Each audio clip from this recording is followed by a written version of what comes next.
Yes माता जी, प्रभु जी, हरे कृष्णा। सभी का दंडवत प्रणाम। सभी का स्वागत है। हम लोग हरे कृष्ण लोग प्रभु जी, दंडवत प्रणाम। हरे कृष्णा मैया। तो हम लोग जो लेवल 2 में जो लोग बाद में ज्वाइन किए, जिनका पहला अध्याय से लेके तीसरा अध्याय छूट गया है, उनके लिए हम लोग ये कक्षाएं ले रहे हैं। वैसे वैसे तो लेवल 2 हो गया है आपके बैच का, फिर भी हम लोग जिनका छूट गया है उनको ले रहे हैं। अगर जो लोग फिर से सुनना चाह रहे हैं प्रभु जी, उन लोगों का भी स्वागत है। तो हरे कृष्णा। और मैं ये क्लास की रिकॉर्डिंग डाल दूंगा। अगर जो कोई भी सुबह में उठना नहीं होता प्रभु जी, हमको सुबह 7 बजे, तो 6 साढ़े 6 बजे बिल्कुल मुश्किल है। नहीं तो हम लोग जॉब वाले हैं, सोमवार से शुक्रवार तक हम लोग नहीं, मंडे टू फ्राइडे आपकी क्लास अटेंड नहीं कर पाएंगे। तो उनके लिए मैं डायरेक्ट रिकॉर्डिंग भेज दूंगा ग्रुप में। तो वो लोगों के लिए भी एक सुविधा हो जाएगी कि भाई जो लोग नहीं सुन पाए, मिस हो गया, वो लोग भी अच्छा से सुन पाएंगे। Hare Krishna. Thanks for joining. सभी को दंडवत प्रणाम, और उन लोगों को भी जो लोग बाद में जाके सुनेंगे उनको भी दंडवत प्रणाम। चलो कक्षा आरंभ करेंगे। ओम नमो भगवते वासुदेवाय, ओम नमो भगवते वासुदेवाय, ओम नमो भगवते वासुदेवाय। ओम अज्ञानतिमिरन्दस्य ज्ञानाञ्जनशलाकया चक्षुरुन्मिलितं येन तस्मै श्रीगुरुवे नमः। श्रीचैतन्यमनोभीष्टं स्थापितं येन भूतले स्वयं रूपा कदा मह्यं ददाति स्वपदान्तिकं वन्देऽहं श्रीगुरुः। श्रीयुतपदकमलं श्रीगुरुन् वैष्णवंस्य श्रीरूपं सग्रजातं सगणरघुनाथान्वितं तं सजीवं साद्वैतं सावधूतं परिजन सहितं कृष्णचैतन्यदेवं श्री राधा कृष्ण पादान स गणललिता श्री विशाखान्वितांश्च। हे कृष्णा करुणा सिंधु दीनबंधो जगतपते गोपेश गोपिका कांता राधा कांता नमोस्तुते तप्त कांचन गौरांगी श्री राधे वृंदावनेश्वरी वृषभानुसुते देवी प्रणमामि हरिप्रिये। वाञ्छाकल्पतरुभ्यश्च चक्रवा सिन्धुभ्य एव च पतितानां पावनेभ्यो वैष्णवेभ्यो नमो नमः। नमो विष्णुपादाय कृष्णपृष्ठाय भूतले श्रीमते भक्तिवेदांत स्वामी ब्राह्मणे नमस्य सरस्वती देवे गौरवाणी प्रचारणे निर्विशेष शून्यवादी पाश्चात्य देशधारिणे। जय श्री कृष्ण चैतन्य प्रभु नित्यानंद श्री अद्वैत गदाधर श्रीवासादि गौर भक्तवृंदा। हरे कृष्णा कृष्ण कृष्ण हरे हरे, हरे राम राम राम हरे हरे। हरे कृष्णा कृष्ण कृष्ण हरे हरे, हरे राम राम राम हरे हरे।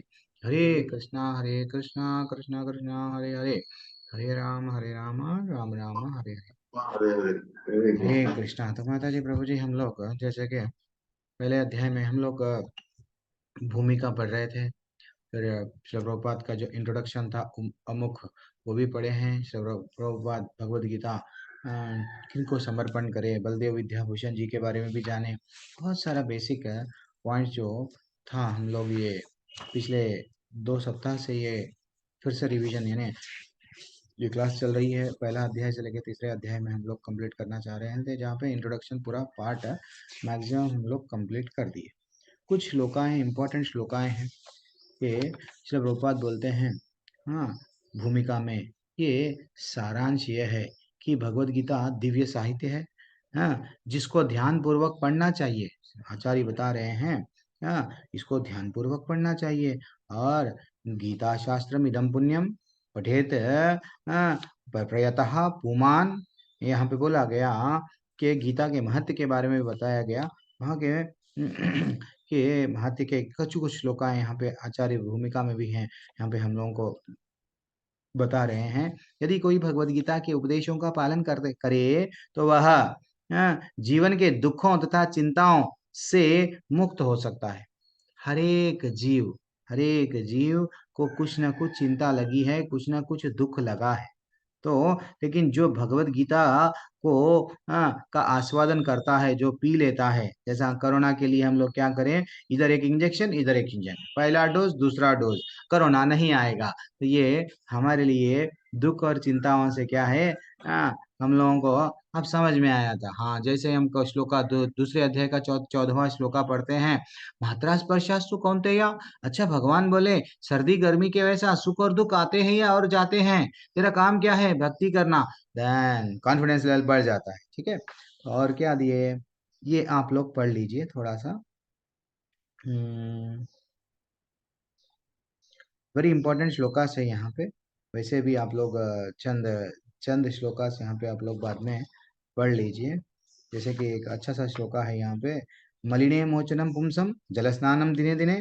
हम तो शरीर को क्या करते हैं, डेली डेली स्नान कर रहे हैं, लेकिन लेकिन आचार्य बता रहे हैं उसका मीनिंग। यहाँ पे शंकराचार्य जी के द्वारा ये गीता महत्य बताया गया। गीता का क्या महत्य है, हमारे जीवन में गीता पढ़ना क्यों चाहिए, ऐसा। तो वो बोल रहे हैं, मनुष्य जल में स्नान करके नित्य अपने को स्वच्छ कर सकता है, लेकिन यदि कोई भगवत गीता पवित्र गंगा जल में एक बार भी स्नान कर लेता है तो वह भौतिक जीवन, माने भौतिक जीवन का जो भवसागर है कि मलिनता से सदा सदा के लिए मुक्त हो जाएगा। ठीक है, मलिनता क्या है, मैं शरीर हूँ ये मानना। मैं कौन हूँ मालूम, स्त्री हूँ प्रभु जी। मैं कौन हूँ मालूम, मैं पुरुष हूँ, मैं यहाँ पे एंजॉय करने आया हूँ। हाँ, भगवान से विमुख, यानी भगवान को भूल के अपने आप को जो भोग भोग करने की जो इच्छा है, यही हमारी मलिनता है। ठीक है ना। जैसे ही भगवत गीता में हम लोग एंट्री करते हैं, पहले भगवान वहां पे ही हिट करते हैं कि बेटा तू समझ तू कौन है। वैसे ही अलग अलग श्लोकाएं हैं। अब हम लोग सीधा पहला अध्याय आरंभ करेंगे। तो माता जी प्रभु जी सब लोग अपनी अपनी भगवत गीता खोल लीजिए। पेज नंबर 31 है मेरे पास में। और तीसरे अध्याय तक सेम हम लोग वैसे ही जैसा हम लोग जाते हैं। 18 अध्याय में कैसा करें, एक श्लोका एक एक श्लोका पढ़ते हैं, उसका तात्पर्य भी पढ़ेंगे, पढ़ के कुछ थोड़ा सा डिस्कशन करेंगे। और सिर्फ 7 बजे, 7:01 पे भी नहीं, 7 बजे हम लोग क्लास एंड कर देंगे। 6:30 को ज्वाइन करने की कोशिश कीजिए। और आपके कोई जो जो जो जान पहचान वाले हैं, जो लेवल 2 के बैच में थे, जो 18 अध्याय में आए हैं, लेकिन वो जिनका छूट गया है ऑल, नहीं तो किसी को फिर से अटेंड करना है, तो सबको बोल दीजिए हाफ एन आवर के लिए जैसा फोन चार्ज होता है, वैसा सिर्फ 6:30 बजे से 7 बजे तक, तीसरे अध्याय तक रेगुलर क्लास चलेंगी। हम लोगों को चार्जिंग चाहिए। यस। तो कुरुक्षेत्र के युद्ध स्थल में सैन्य निरीक्षण ललिता माता जी के द्वारा या ये अध्याय आरंभ करेंगे। यस माता जी, नाउ क्योंकि हम लोग हरे कृष्ण। वो सब डिटेल बेसिक्स देख लिए इसके पहले के कक्षाओं में, क्या भगवत गीता को 3 भाग में बांटा गया, भगवत गीता में कितने श्लोक है, पहले अध्याय में कितने श्लोक है, हाँ सब डिटेल में किए कवर करे। आज सिर्फ और सिर्फ ये एक श्लोका पे डेप्थ में जाएंगे आज से। ठीक है, जितने भी श्लोका होते हैं वो थोड़ा सा डेप्थ में जाएंगे। चलो पढ़ो माता जी, ललिता हरे माता जी, कृष्ण, ललिता दंडवत माता, प्रणाम प्रभु दंडवत। जी। तिल प्रभुपाद जी की जय। धृतराष्ट्र उवाच धर्मक्षेत्रे कुरुक्षेत्रे समवेतायुयुत्सवः मामकाः पांडवाश्चैव किम कुर्वत संजय। धृतराष्ट्र ने कहा, हे संजय, धर्मभूमि कुरुक्षेत्र में युद्ध की इच्छा से एकत्र हुए मेरे और पांडवों के पुत्रों ने क्या किया। तात्पर्य श्रील प्रभुपाद जी के द्वारा। भगवत गीता एक बहुपठित आस्तिक विज्ञान है जो गीता महात्म्य में सार रूप में दिया हुआ है। इसमें यह उल्लेख है कि मनुष्य को चाहिए कि वह श्री कृष्ण के भक्त की सहायता से संवीक्षण करते हुए भगवत गीता का अध्ययन करे और स्वार्थ प्रेरित व्यवस्थाओं के बिना उसे समझने का प्रयास करे। अर्जुन ने जिस प्रकार से साक्षात भगवान कृष्ण से गीता सुनी और उनका उपदेश ग्रहण किया, इस प्रकार की स्पष्ट अनुभूति का उदाहरण भगवत गीता में है। यदि उसी गुरु परंपरा से निजी स्वार्थ से प्रेरित हुए बिना किसी को भगवत गीता समझने का सौभाग्य प्राप्त हो, तो वह समस्त वैदिक ज्ञान तथा विश्व के समस्त शास्त्रों के अध्ययन को पीछे छोड़ देता है। पाठक को भगवत गीता में न केवल अन्य शास्त्रों की सारी बातें मिलेंगी, अपितु ऐसी बातें भी मिलेंगी जो अन्यत्र कहीं उपलब्ध नहीं है। यदि गीता का विशिष्ट मापदंड स्वयं भगवान श्री कृष्ण द्वारा साक्षात उच्चरित होने के कारण यह संपूर्ण अस्तित्व विज्ञान है। ओके माता जी, अभी नेक्स्ट, क्योंकि हमारा शॉर्ट क्लास है, सबको हम चांस देंगे। नेक्स्ट कोई और जिनके पढ़ना चाहिए, पढ़ने की इच्छा है, पढ़िए। हिमानी बंसल माता जी पढ़ लीजिए। हरे कृष्ण प्रभु जी। महाभारत में वर्णित धृतराष्ट्र तथा संजय की वार्ताएं इस महान दर्शन के मूल सिद्धांत का कार्य करती हैं। माना जाता है कि इस दर्शन की प्रस्तुति कुरुक्षेत्र के युद्ध स्थल में हुई, जो वैदिक युग से पवित्र तीर्थ स्थल रहा है।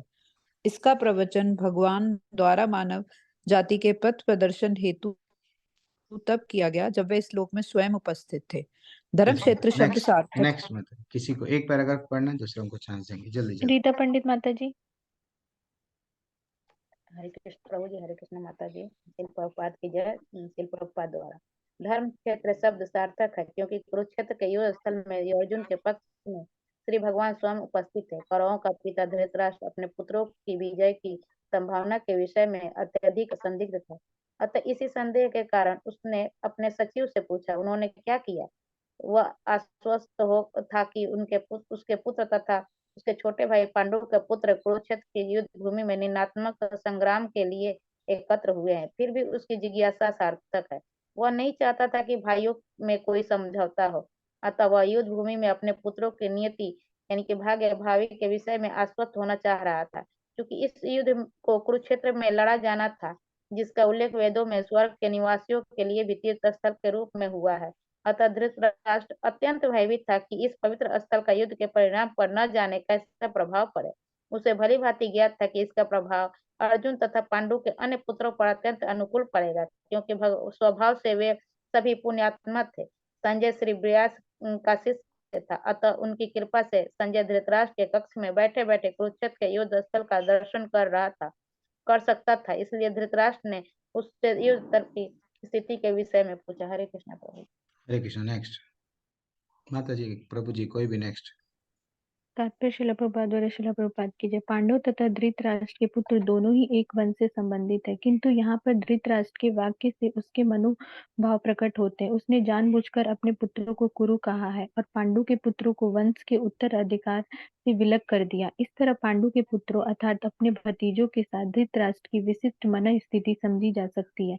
जिस प्रकार धान के खेत में अवांछित पौधों को उखाड़ दिया जाता है, उसी प्रकार इस कथा के आरंभ से ही ऐसी आशा की जाती है कि जहाँ धर्म के पिता श्री कृष्ण उपस्थित हो, वहां कुरुक्षेत्र रूपी खेत में दुर्योधन आदि धृतराष्ट्र के पुत्र रूपी अवांछित पौधों को समूल नष्ट करके युधिष्ठिर आदि नितांत धार्मिक पुरुषों की स्थापना की जाएगी।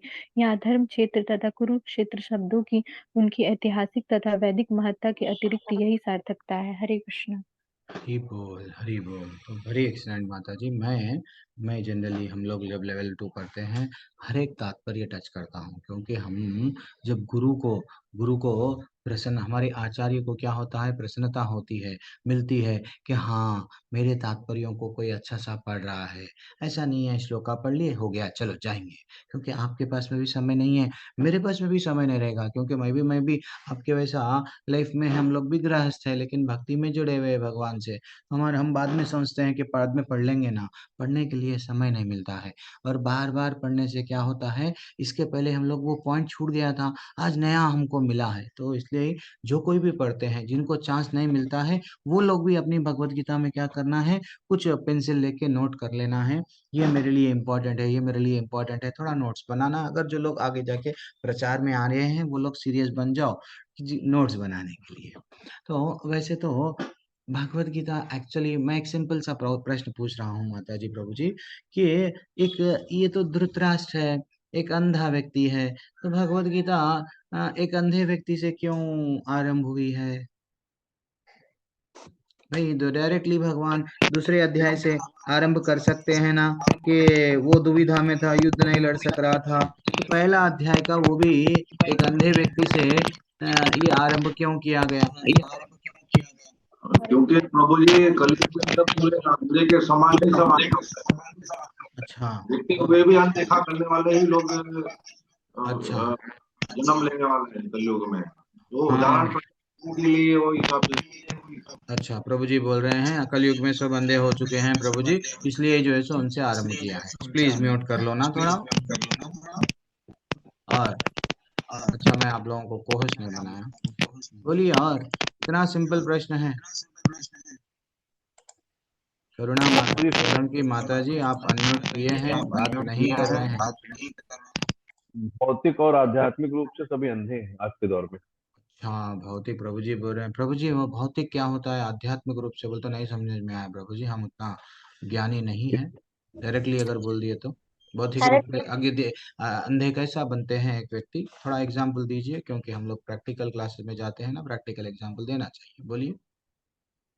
भौतिक प्रभु जी जो सब माया मोह के चक्कर में पड़े हुए हैं, तो सिर्फ तो उसमें राजसी अंधकार कहाँ आया? मतलब उसमें आध्यात्मिक दृष्टि है ये नहीं, उनको उनको दिख ही नहीं रहा कि सामने भगवान है, इनको हमें भक्ति अच्छा, करनी है, इनकी सेवा हाँ, करनी भक्ति, यस, ये है। भौतिक दुनिया में आके एक्चुअली हम भूल गए हैं भगवान की। यस, ओ यस। और आध्यात्मिक दृष्टि से, आध्यात्मिक आध्यात्मिक दृष्टि से। दृष्टि को हमेशा याद रखना चाहिए कि हमें जो जीवन मिला है वो प्रभु की सेवा के लिए मिला है, और हम यहाँ आके यही भूल जाते हैं, जबकि वहां से प्रॉमिस करके आते हैं कि हम आपकी भक्ति करेंगे, आपकी सेवा करेंगे, और यहाँ आके हम मायावी दुनिया में, भौतिक दुनिया ठीक, में सब ठीक। भूल जाते हैं। हरी बोल, हरी बोल, वेरी एक्सलेंट, वेरी एक्सलेंट। थोड़ा श्रीदेवी माता जी, आप क्यों अनम्यूट करे हैं? आपको अगर जब बात करना है तभी अनम्यूट करना चाहिए ना, बोलिए माता जी। म्यूट किया था, शायद नहीं हुआ होगा प्रभु जी, सॉरी। हम्म, प्रभु जी, मैंने ये बोलने वाली थी कि मेरा टेक अवे ये है कि भगवान दयालु हैं, तो यूं मतलब धृतराष्ट्र अंधे हैं, पर फिर भी क्योंकि उन्हें पता था कि वो जो मोह माया से बंधे हुए हैं, उसी को लेके उनसे शुरू किया गया है। अच्छा, भेदभाव नहीं देखते प्रभु जी से। Yes, very excellent. तो सही बात है, सब लोग परफेक्ट आंसर्स दे रहे हैं, ये बात सही है। दुनिया में हाँ, सब लोग अंधे हैं, जैसे कि प्रभु जी बोले हैं, फिर माँ प्रभु जी बोल रहे हैं अंधे यानी कैसा, थोड़ा और विश्लेषण दिए हैं। क्यों? कि भौतिक और आध्यात्मिक दृष्टि से दोनों भी कान आंखों को पट्टी बन लिए हैं। उनको मालूम है गीता में क्या है, उनको मालूम है भगवान की पूजा करना है, उनको सब मालूम है, लेकिन वो करने के लिए उनको इच्छा नहीं है, क्योंकि उनको भाई भौतिक चीजों के प्रति आसक्ति है। अरे इंडिया हार गया, बहुत तकलीफ हो रही प्रभु जी, चलो क्या करेंगे? कल का ही मैं बोलता हूँ, मैं बोला हूँ ना, हमारे MBA डिग्री वालों का एक अच्छा सा ग्रुप है, तो वहां पे सुबह से लेके दारू पी रहे हैं। क्यों? इंडिया अच्छे से एक वो आजकल तो ओयो आ गया है, रेस्ट वो रिसोर्ट आ गया है, बुक कर लिए हैं, दारू पी रहे हैं, दारू पी रहे हैं, नाच रहे हैं, नाच रहे हैं। अल्टीमेटली इंडिया हार गई, यानी जीतती होंगी बल्कि खुशी से क्या कर रहे थे? दारू पी रहे थे, फिर हार गई, रात भर दारू पीते बैठे।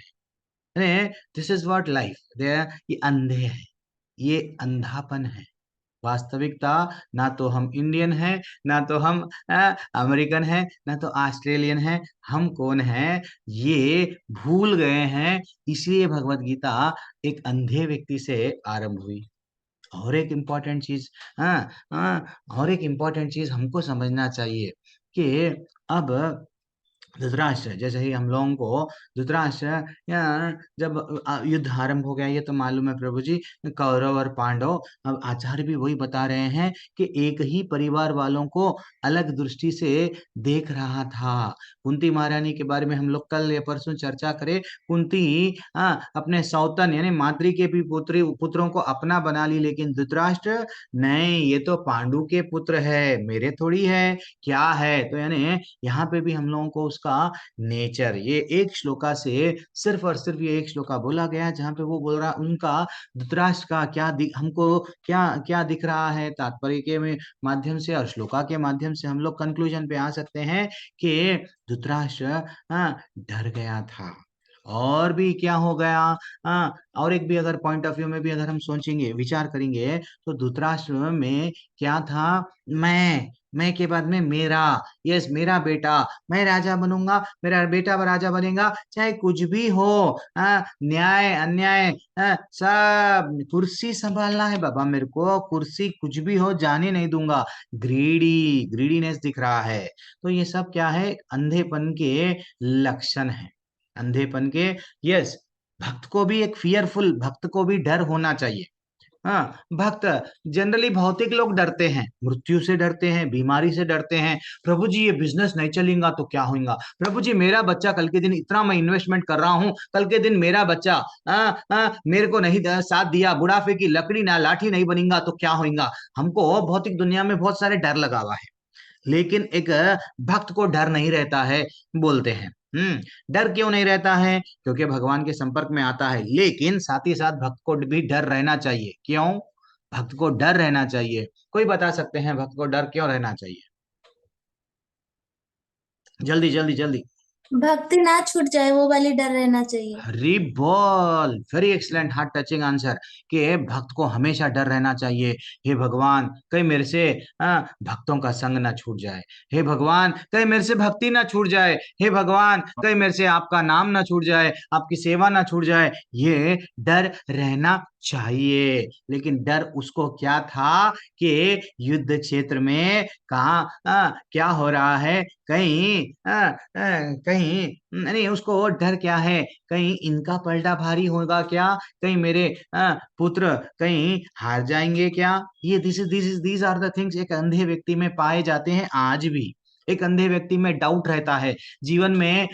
जिसको जिसको कृष्ण के प्लानिंग पे विश्वास नहीं है, जो कृष्ण की मर्जी, मैंने लगा दी अब अर्जी, आगे अब तेरी मर्जी हम बोलते हैं, एक गाना भी है ना। तो हम लोग एप्लीकेशन दे दिए अब भगवान की मर्जी भाई, वो एप्लीकेशन पे अपना ये स्टैंप डालेंगे या नहीं डालेंगे, हमको एंट्री देंगे या नहीं देंगे, हमारे जीवन में सुख देंगे या दुख देंगे। बहरहाल हमको करना क्या है, we should not doubt Krishna's planning. Dhritarashtra से हमको क्या सीख मिल रही है कि हम लोग डाउट नहीं करना चाहिए। इस पे वो डाउट कर रहा था क्योंकि वो अंधा है।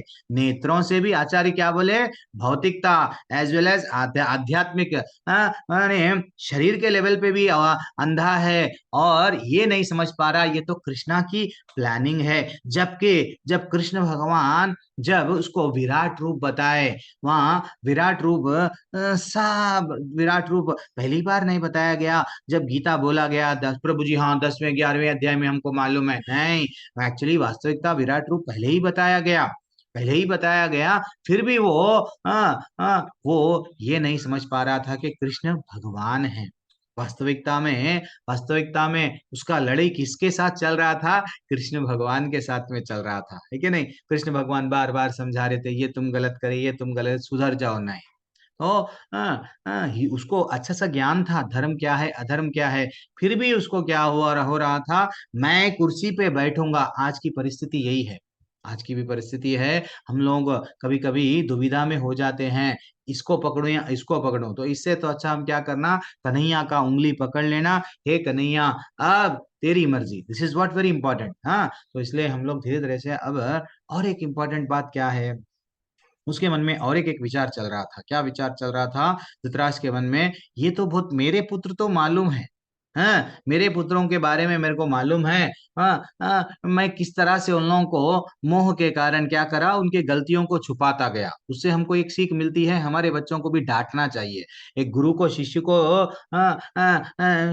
शिष्य को भी डांटता है, डांटना चाहिए। वैसे ही माता पिता बच्चों को भी डांटना चाहिए। ये नहीं कि नहीं भाई मेरा बच्चा, ये की बच्चा है, देखो प्रभु जी क्या करना, प्रभु जी हम लाड़ प्यार से पाल देना। दिस इज व्हाट, वैसा अगर पालेंगे तो जैसा दुर्योधन हो गया है, वैसे ही आगे जाके हमारे भी बच्चे दुर्योधन हो जाएंगे। कलयुग का वो इंट्रोडक्शन था, कौन, दुर्योधन। तो इसलिए ही वो सोच रहा था मेरे बच्चे तो ऐसे है, लेकिन पांडु लोग तो अच्छे लोग हैं, हाँ वो लोग सतोगुण में हैं, तो कहीं वो कॉम्प्रोमाइज कर लेंगे क्या, कहीं वो युद्ध से पहले ही युद्ध छोड़ दे के चले जाएंगे क्या।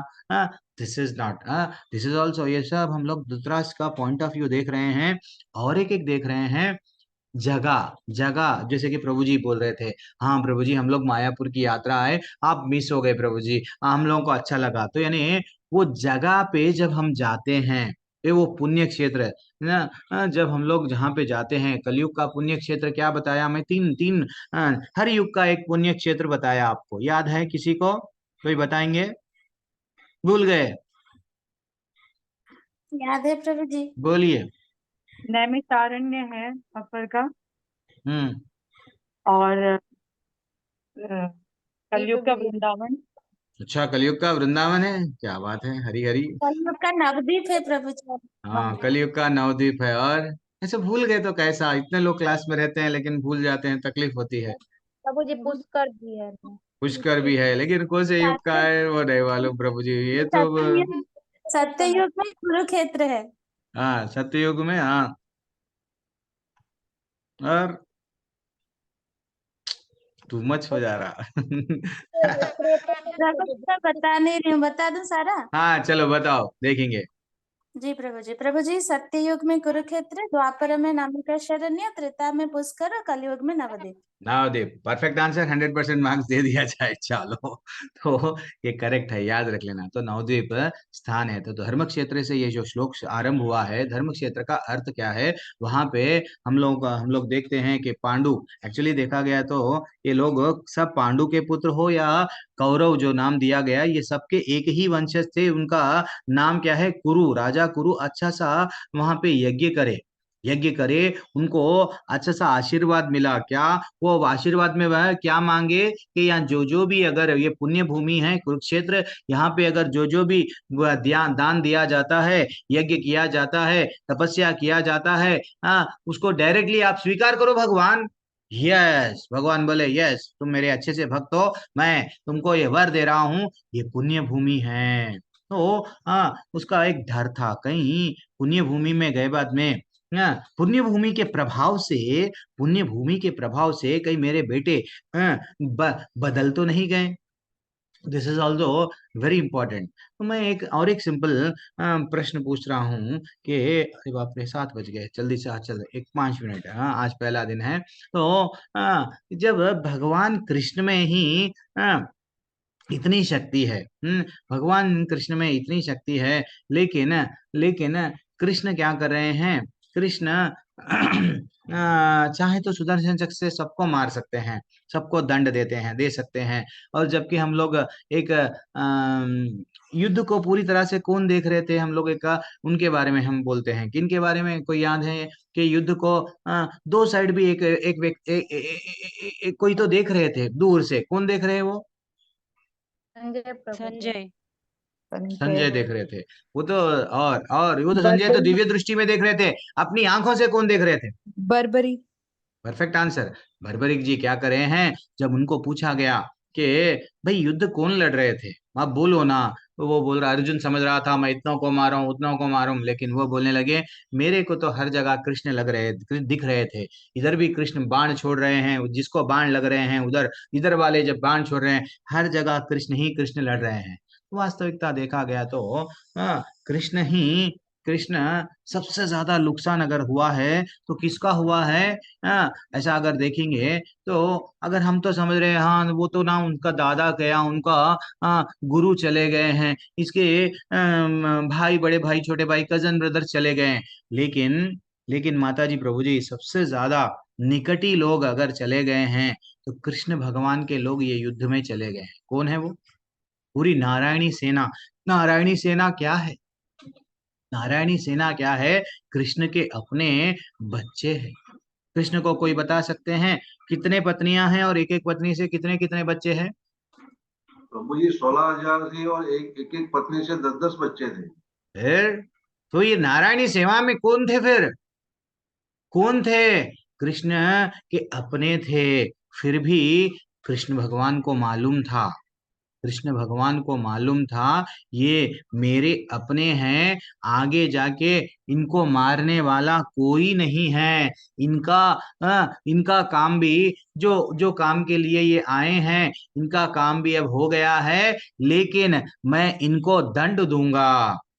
लेकिन इनको अगर मारना है तो कौन मार सकता है, किसमें वो सामर्थ्यता है? सिर्फ और सिर्फ अर्जुन में, मेरे भक्तों में ही सामर्थ्यता है। तो बोलने का मतलब क्या है, भगवान का कितना ज्यादा प्लानिंग है देखो, क्या, और कितना सबसे ज्यादा योगदान, बोलते हैं ना, सबसे ज्यादा तकलीफ अगर झेलना है तो भगवान को हो रही है। क्योंकि सामने जब अर्जुन को, अब आगे जाके जब बोलते हैं दूसरे अध्याय में, किसके लोग सबसे ज्यादा घायल होंगे, कि भगवान के। लेकिन भगवान क्या कर रहे हैं, मुस्कुराते हुए बोल रहे हैं, हे अर्जुन लड़ो। और जबकि उनमें इतनी शक्ति है, तो इससे हमको क्या टेक अवे मिलता है? भगवान, क्योंकि हम देखे जरासंध को 23 अक्षौहिणी सेना थी, 17 बार, कंस, अगासुर, पूतना, बकासुर, अरे भैया कितने लोगों को भगवान मारे हैं। हाँ, ऐसे ऐसे नाम हमको कृष्णा बुक में आते हैं, जीवन में हम सीरियलों में भी नहीं देखे, कभी हम पढ़े भी नहीं। वैसे वैसे असुरों को कृष्ण भगवान मारे, तो उनके लिए ये मारना बहुत बड़ी बात थी क्या? सिर्फ 2 लोग ही निकले, जब भी जरासंध आके बोलता था कहाँ है, चलो बाहर निकलो, सबको अंदर, 2 लोग बाहर, पूरों को मारते थे, चुन चुन के मारते थे। तो ये लोगों को मारना आसान था, लेकिन भगवान क्या करते हैं, हीरो बनाते हैं। मैं फिर बोलता हूँ कि रामायण में हनुमान जी हीरो थे, यहाँ पे अर्जुन को चांस दिया गया, प्रहलाद महाराज को वहां पे चांस दिया गया, ध्रुव महाराज को। तो यानी भगवान क्या करते हैं, अपने भक्त को हीरो बनाते हैं। अब शिव जी, हाँ प्रभु जी, शिव जी को क्यों हीरो बनाए? हाँ, फिर शिव जी भी वैष्णवा नाम शंभु है, इसलिए ही कल हम लोग पद्म पुराण का, गीता का महत्व भी थोड़ा सा हम जाने, सुशर्मा के बारे में। तो वहां पे, यहाँ पे भी क्या बताया गया, हाँ फाइनली वो बोले हैं नीलकंठ उनका नाम लगा, क्यों? बोले हैं भगवान के भैया अब आप ला जाओ, आपकी जिम्मेदारी है, विष पी लो। अब शिवजी भी पी लिए, लेकिन वो सोचने लगे मेरे हृदय में तो भगवान निवास करते हैं। देखो भक्त, this is what very important है, मेरे हृदय में भगवान निवास करते हैं तो विष को मैं अंदर नहीं जाने दूंगा। कंठ में रोक लिए, हीरो बना दिए। किनको? भगवान शिव जी को। This is what very important है। तो अब और एक आचार्य बता रहे हैं, खेत में जैसा एक किसान अनवांटेड, तो ये सब अनवांटेड है, ये अधर्म। भगवान क्या चाहते हैं, धर्म की स्थापना, यानी धर्म पे जो चलने वाला, मेरी बातों को जो मान के चलने वाला, वो यहाँ रहना चाहिए। मेरी बात को जो नहीं मानेगा, यहां से चलो। क्योंकि भगवान 16वें अध्याय में भी हमको बोले हैं, क्योंकि आपका हो गया है इसलिए मैं वो बोल रहा हूँ, याद दिला रहा हूँ। 16 अध्याय में भगवान क्या बोले हैं, ऐसे लोग जो असुरी स्वभाव के होते हैं उनको मैं दंड देता हूँ, उनको बार बार नरक में डालता हूँ, बार बार उनकी मुक्ति की संभावना 0% है। देखो माता जी, प्रभु जी, इतना ही फर्क है। धृतराष्ट्र भी भगवत गीता सुन रहा है और अर्जुन भी सुन रहे हैं। धृतराष्ट्र के मन में परिवर्तन नहीं आया, और हाँ, अर्जुन के मन में परिवर्तन आया। क्यों? लास्ट प्रश्न है, पूछ के मैं ये अध्याय को यहीं पे रोकूंगा। बोलो जल्दी भैया। धृतराष्ट्र क्यों नहीं समझ पाया, अर्जुन क्यों समझ पाया? कर्ष्ये वचनम तवा बोलने लगा। वो जी अर्जुन न्यूट्रल थे, वो इनके धृतराष्ट्र ये अपने पुत्रों के पीछे मोह माया में फंसे हुए थे, इसलिए ये नहीं समझ पा रहे थे। मतलब देख के भी अच्छा, हम देख। ये प्रभु जी का आंसर है। दूसरे लोग कोई बताएंगे? क्यों निरंजन हरे प्रभु ही कृष्णा। एक एक्टिव है क्या? सब लोग अपना या तो वीडियो भी ऑन नहीं करते हैं, ऐसा लगता है कि नहीं मेरे को कोई व्हाट। ठीक है, कोई बात नहीं, गृहस्थी है, सुबह का समय है, घर में काम कर रहे हैं। बोलिए। हाँ प्रभु माता जी, श्वेता माता जी। हाँ हरे कृष्णा। क्योंकि धृतराष्ट्र जो है वो शरणागत नहीं है, मतलब भगवान में, और अर्जुन जो है वो पूरी तरह से शरणागत हुए, तभी भगवान ने जो है वो अर्जुन को ये सब ज्ञान दिया, अच्छा, और तो उनको समझ भी आया, मतलब वो समझ भी दिया, समझ भी समझ दिया लिया। है। वेरी एक्सलेंट, ये सब आंसर, और कोई नहीं आंसर देने वाले हैं? चलो कोई बात नहीं, तो म्यूट कर लेना आप अपने आप को। तो एक्चुअली देखा गया तो धृतराष्ट्र क्या किए, वैष्णवों के प्रति अपराध किए, कृष्ण के भक्तों के प्रति वो अपराध किए, कृष्ण के भक्तों के प्रति अपराध किए। जब पूरे उनके पुत्र मारे भी गए, फिर भी 1 साल 2 साल 3 साल वैसे ही वो क्या कर रहे थे, अच्छा सा राज्य में मैं भोगूंगा, यानी मृत्यु के उपरांत भी। बच्चे सब चले गए, युद्ध हो गया है, हाँ राजा बन गए हैं, कौन? हाँ, युधिष्ठिर राजा बन गए हैं, और युधिष्ठिर के ही राज्य में ये बैठे हुए हैं। देखो बोलने का मतलब क्या है, वैष्णव के प्रति जब अपराध करते हैं, वैष्णव के प्रति अपराध करते हैं, तो भगवान क्षमा नहीं करते हैं। भगवान बिल्कुल भी क्षमा नहीं करते हैं। खुद के प्रति अगर उनको कोई नाम, उनके प्रति अगर कोई अपराध कर दिए, भैया मेरे से गलती हो गई, यस ग्रांटेड, लेकिन जो भक्तों के प्रति अपराध करता है उसको भगवान बिल्कुल भी क्षमा नहीं करते हैं। लेकिन क्षमा कौन करते हैं? फिर भक्त ही उनको रास्ता बताते हैं, उंगली पकड़ के लेके जाते हैं, जैसा धृतराष्ट्र के जीवन में हुआ। अब धृतराष्ट्र के जीवन में भगवान क्या करे, विदुर के माध्यम से फिर से वो गए, विदुर जाके बोलने लगे, हे धृतराष्ट्र, इतना मोह, इतना अभी भी तुमको कुर्सी से लगाव है, ये सुख ऐश्वर्य के प्रति लगाव है, क्यों? देखो आपके सामने आपके बच्चे मर गए, आपके पिता, आपके दादा, दादा के दादा, पूरे पूर्वज मर गए, आप भी एक न एक दिन मृत्यु को प्राप्त होगे, इसीलिए नींद में से जाग जाओ। ये कुर्सी प्राप्त करने के लिए इतने गलत काम करे, लेकिन आगे जाके आपको मृत्यु को आएगी, निगल जाएगी, बोलते ना वैसा। अब तो भी जाग जाओ, चलो चलो, आप कौन हैं जानो। देन वो इमीडिएटली उनकी कृपा से, किनकी कृपा से, भक्तों की कृपा से, क्योंकि विदुर, और अगर हम लोग भागवत में जाएंगे तब आप तीसरा स्कंद पढ़ते हैं, क्या ब्यूटीफुल विदुर जी का, उद्धव जी का, दोनों का ब्यूटीफुल संवाद है, हार्ट टचिंग संवाद है। 15वां अध्याय जब पढ़ते हैं, बहुत हार्ट टचिंग संवाद रहता है। ये कुछ प्रश्न पूछते हैं, उद्धव जी कुछ बताते हैं। अरे उद्धव जी कौन है? उद्धव, हम लोग बोलते हैं हरिदास, हरिदास, हरिदास कौन है? हरिदास कौन है?